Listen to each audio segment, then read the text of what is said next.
I'm Jacob Cohn. I grew up in Oakland, California. I'm a student at the Fletcher School at Tufts University, and this summer I'm an Advocacy Project Peace Fellow at the Association for the Empowerment of Persons with Disabilities in Quang Binh Province in Vietnam. That AP helps to run, which is assisting families affected by Agent Orange, an herbicide sprayed by the U.S. military during the Vietnam War, and it causes like a whole series of genetic disorders which have led to birth defects, particularly in this region, which was the site of sort of heavy bombing and fighting during the Vietnam War. So a lot of the people we're working with were sort of born like significantly after the end of the conflict, and yet they're still affected by this weapon, and in a lot of cases are sort of unable to really function in society. So it seemed like an opportunity to both sort of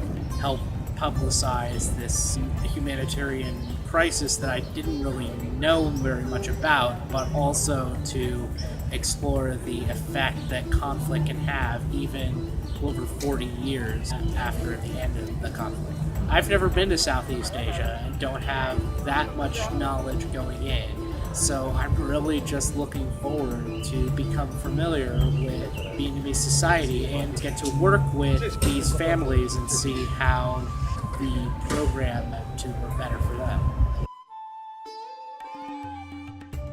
I actually did a fair amount of study of the war, of the Vietnam War, as an undergrad, albeit mostly from a sort of more US-centric perspective. So I'm very curious to learn about how the after effects of the war and the fact that Vietnam basically had to recover from over 40 years later, and what impact that has on society today. This is an issue that a lot of people have sort of forgotten about, or they're mainly looking at American veterans of the conflict, phenomenon of people who, born after the conflict, still suffering these horrific impact of something they weren't alive to witness. AEPD's work can really provide assistance for some of these families to have meaningful lives.